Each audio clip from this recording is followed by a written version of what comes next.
Today, we're looking at this flesh cube. Tomorrow, school begins. I've been thinking about ways of incorporating Houdini into my character animation offerings at East Stroudsburg University, and so I wanted to make a little project experimenting with Apex and the new rigging and animation tools. And I gotta say, they're pretty freaking awesome. So let's take a minute and just do more of a show and tell of this, spunky cube of flesh.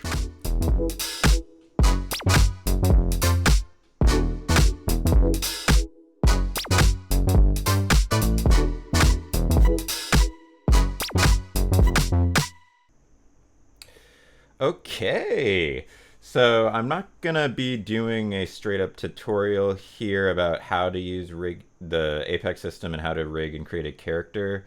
There's a fantastic tutorial by Alexander Gabrielli, rigging and animating the stylized crab, that goes into a lot of that nitty gritty. I more want to just give a bird's eye view of some of the things that I found very interesting and flexible when using Houdini to create a character like this, and just highlight some of the benefits of being in like one Houdini ecosystem when creating characters, rigs, and animating them. So the first point that I find really interesting with sort of retooling your mindset about character creation and rigging in Houdini is that you can actively be creating your rig at the same time as the character and really building more of a procedural way of doing this. I did a tentacle tutorial that went a little bit into this, but this is a good example for a character. So the way I approached this, I just wanted to make something simple, and I thought this was probably one of the more simple side things you could do, just a cube with 4 legs, making some really sort of stretchy rubber hose like movement to it. And so the first sort of point here I want to illustrate is that you can be thinking about your skeleton structure and procedurally building that at the same time as your mesh, as your model. So for those of you new to rigging and animating, usually you would have a character fully modeled, and then a rigger would come along and then place a skeleton or place bones inside that model in order to have an animator deform that mesh and add movement. In this case, I was thinking about both the mesh and the skeleton at the same time. So for example, when building this character, it's a fairly simple setup. To make the legs, I started with a curve, and then just added a slight bend to it. So we had a joint orientation to the leg, and then I just duplicated it with the mirror operation, and we have half of our character rig here. And at the same time, we're building the actual mesh for the character. So these 2 lines become the actual bones for the legs. And that's an important point when working with rigging and Houdini that to understand, is that points and lines are the same thing as a skeleton. So a point becomes a joint, and the line is just indicating the hierarchy of those joints. So any geometry can become a rig, which is really powerful. So let's see how we use that in this case. So I have these 2 lines, which are the 2 legs, and I put down this placeholder null right here, and then I run some operations, and I'm just using the sweep node to create geometry off of those lines, doing a little bit of width variation along those legs, and then adding a subdivision to get that more fleshy organic feel, and then mirroring that with a auto UV, and we have our UV'd legs here. The cube, the body is just a cube, so it's just a subdivided cube, and then that's our whole mesh right there. Now the cool thing here is if we look over, so this whole chain right here is just making the mesh, and then if I look over to the right side of this area is making the skeleton. So I'm just for organization using an object merge to bring in this null. This would be the same as if I just connected this over to here. And you can use this rig doctor node to instantiate all the attributes that are needed for rigging. So this rig doctor adds a name. So in this case, I call it L for left underscore leg. And then the orient joints here actually sets up the joint orientation. If I do a visualize rig node and connect it up to that, I can see that now we have a line of joints all facing in the same direction. I added this transform before and after just to help align this to the axis I wanted. If I didn't have these, this orientation would be aligned to the world axis, but I wanted it sort of offset 45 degrees. So if we look back, you can see now this orientation is offset. So I have the rig there. This is my skeleton, and all that I did was essentially add a rig doctor to those lines. So I can basically procedurally create the rig at the same time as I'm procedurally creating the mesh. So I could add more legs. I could have done something like a copy and transform here, just as an example, over on my rig side. And let's add a rotation to this. And maybe this would make sense with one leg, but it doesn't really matter.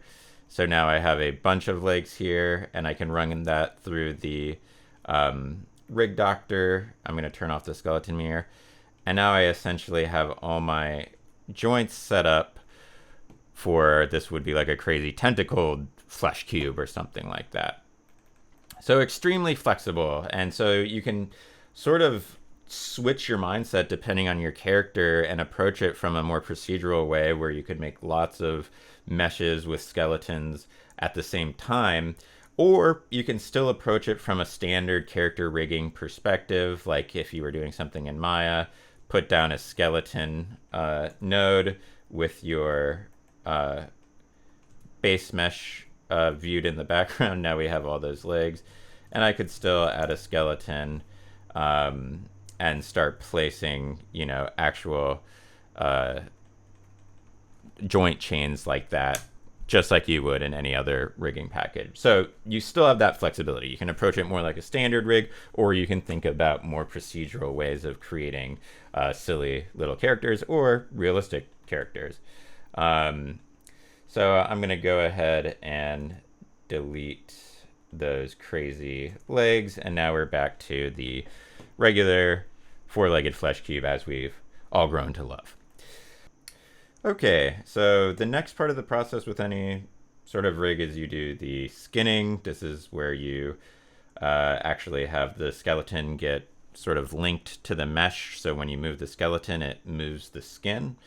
And this is very much the same as other software packages. In Houdini, we can use a joint capture by harmonic. Once again, that tutorial I mentioned goes over all this, but I just wanted to point out that this can be a very automated process. Or you can manually paint weights. There is a joint capture paint node. If you're familiar with like weight painting in Maya or even Blender, that's very much the same. But you can use this joint capture by harmonic and use groups from your geometry to help bind your skin. So for example, in this case, I have a group for my body, and I'm capturing the body alongside, I didn't show setting up the whole skeleton, but the body is just a single spine here with 4 joints running up the middle.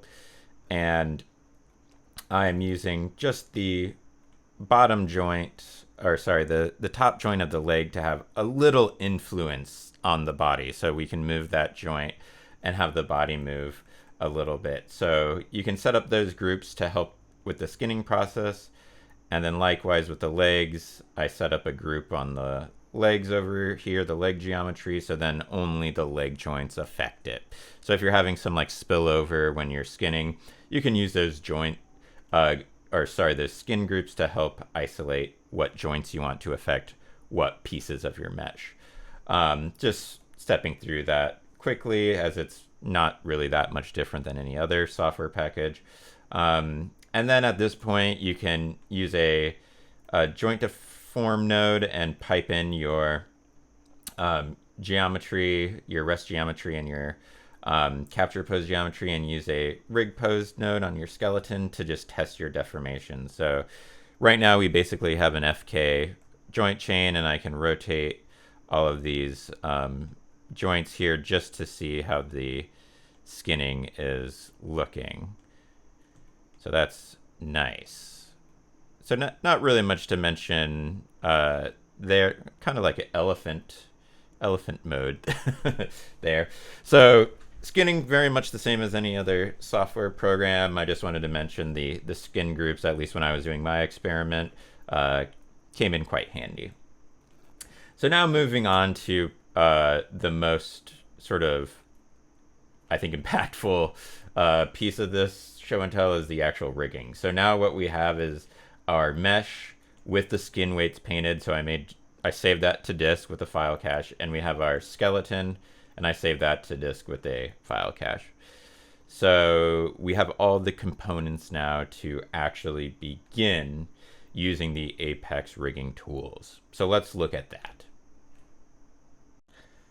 Okay, so now we're gonna get into the actual rigging, and this is where it gets super powerful and quick. And I'm not much of a rigger, but this process made everything very easy and streamlined and very iterative, which is awesome to see.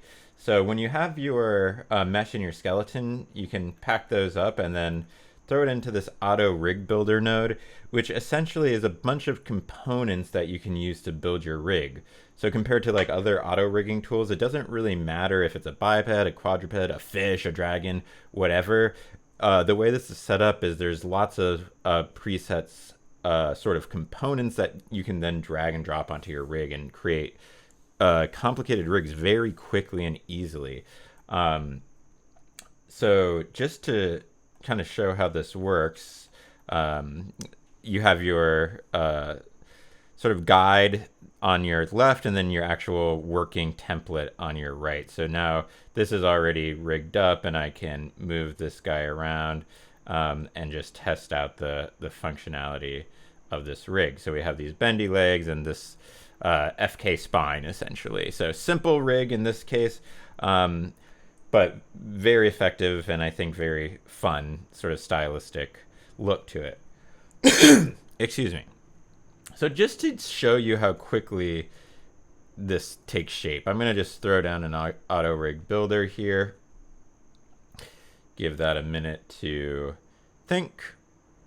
And I'll plug in my my character and my skeleton into that first slot. Switch my display flag over, and then enter into my rigging mode. And just a couple of options to click here. I'm just going to click Auto Update on my Auto Rig Builder.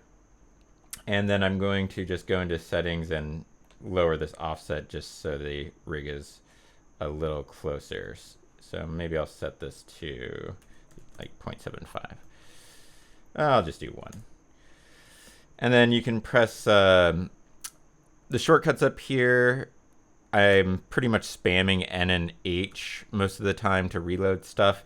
What I have noticed is sometimes some of these visual sort of overlays don't reset unless you like kind of switch in and out of the node. So I'm just going to switch my display flag back and forth. And then when I get this prompt, I'm going to press OK. So that is one thing to mention when you're first initializing it. Just be patient. Some of these little pop-ups and things take just a second to load the first time.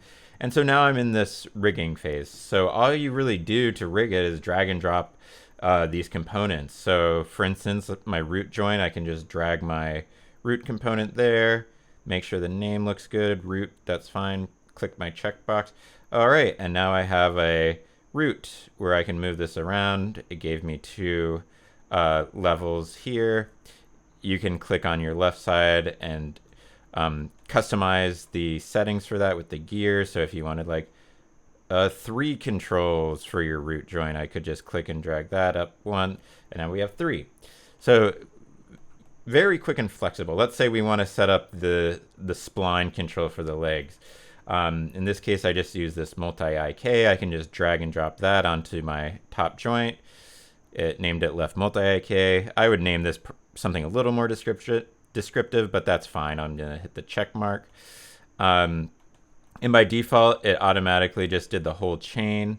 In order to see this work, I'm going to actually add a control to my hips. So I'll just use a basic add control and grab it there. I could call this like hip or something like that. And sometimes the controls are a little small. I can go and increase the size of that.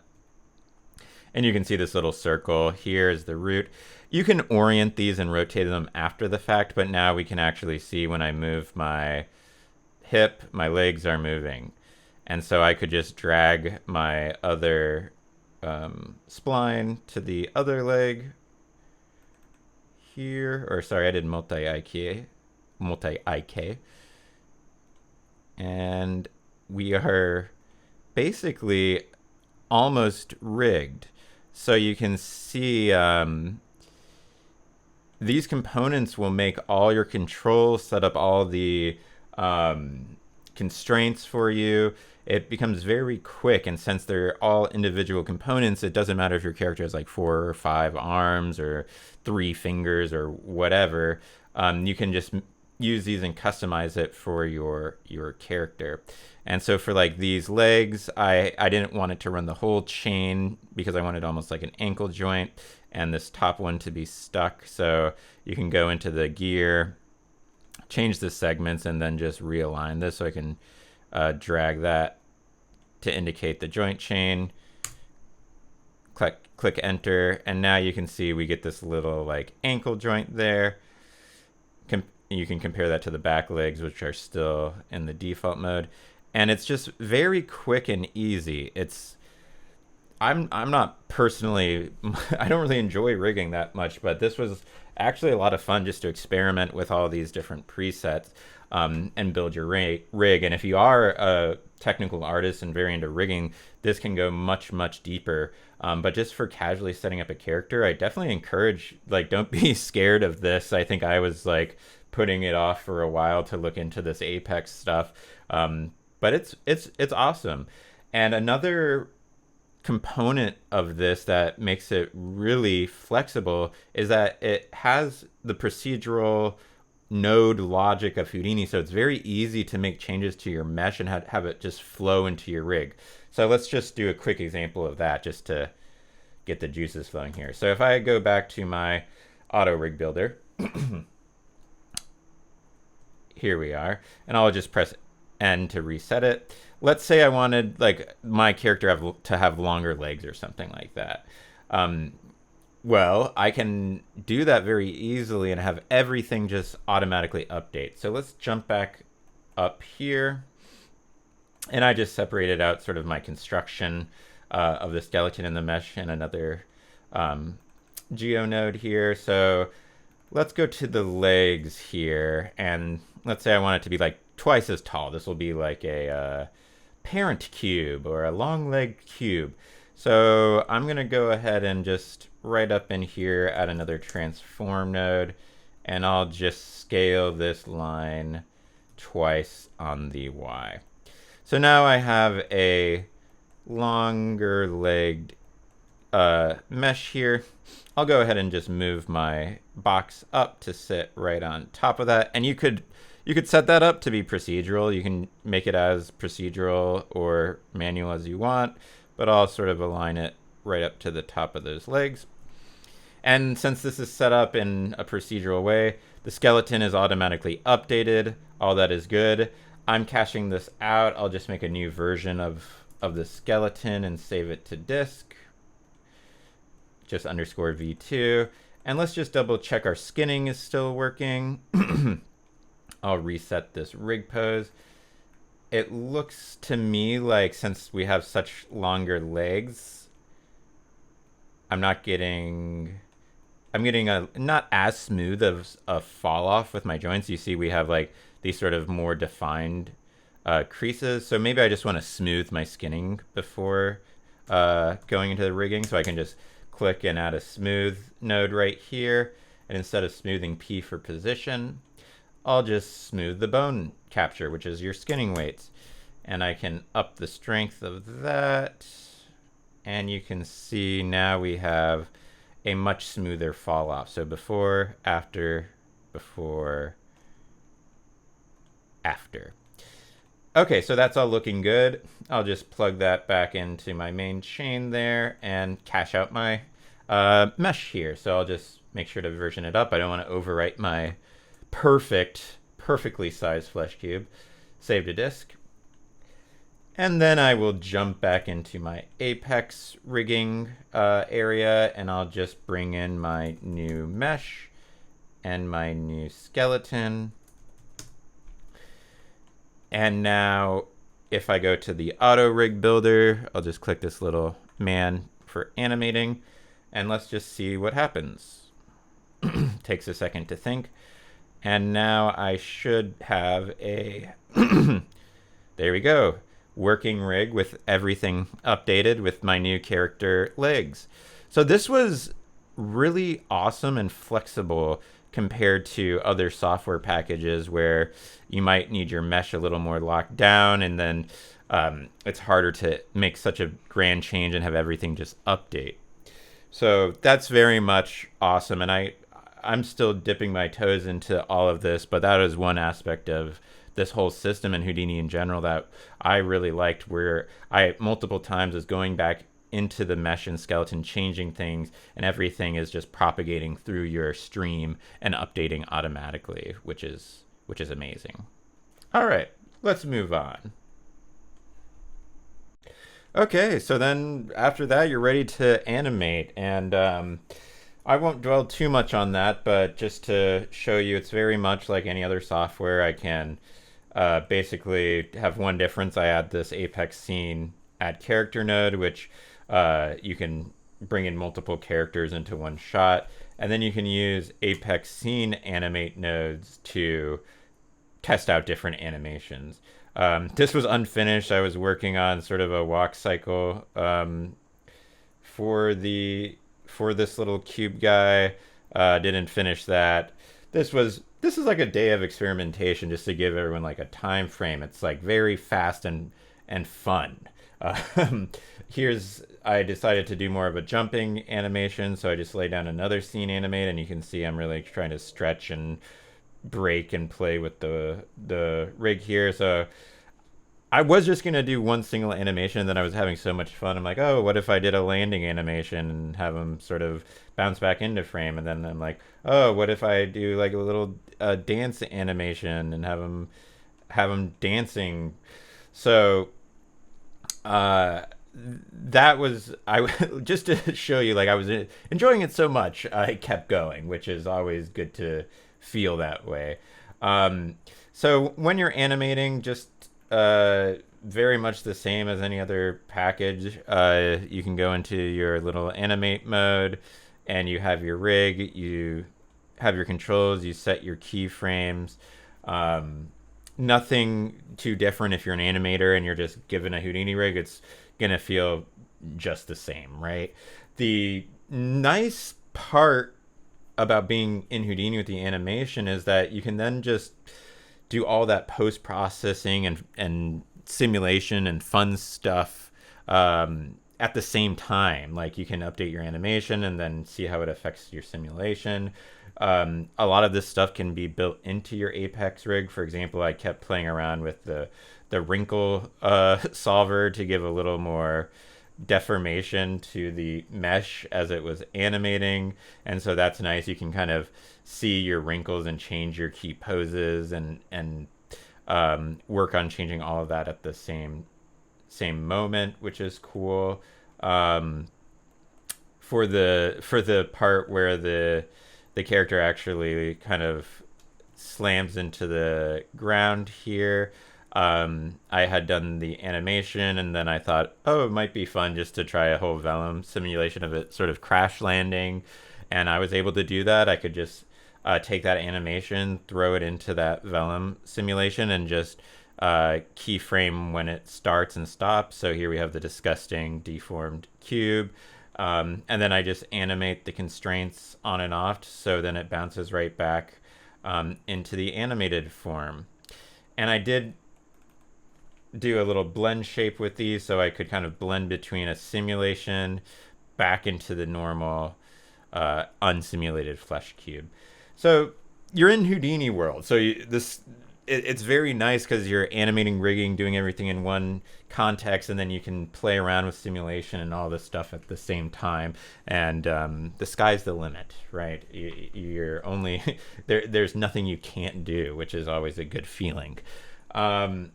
And so that's a great aspect of it, being able to do all this post-process stuff at the same time as when you're animating and see how it iteratively changes. Just to point out one final thing for the rendering, which is I'm having so much fun with the new, so I did the title in there too, with the new cop nodes. This is all procedurally textured using those adjacency nodes. So I spent 0 time UVing, and I was just playing around with getting this could be pushed further. I almost wanted more of a varicose vein sort of feeling. It's sort of flesh adjacent. I wouldn't say necessarily, maybe this is like faux meat flesh cube. But the cool thing about this is we're doing all of our texturing procedurally. So those textures with adjacency, if you change anything on your mesh, those would automatically update and be seamless. That's how I did the title. So I just took a font, ran it through some VDB smoothing, and then you have the same textures that are on the cube on the font, and it all is automatically updated and seamless and fun. It's a dancing flesh cube, right? So that sort of ends it there. I think really the point I'm trying to make is the same point I made to myself. Like, don't be scared about using these.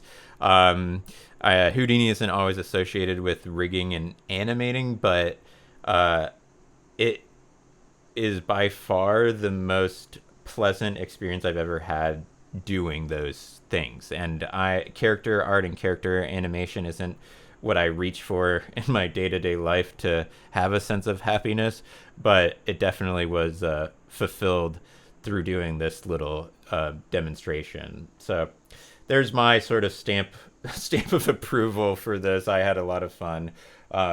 You could combine this if you're not a Houdini user. You could still use this, export it out to Blender, combine your different packages, and experiment. So yeah, I'm going to mentally prepare now for returning to classes tomorrow. If any of my students are watching, excited for the new semester, and it's going to be a great year. See you in the next one.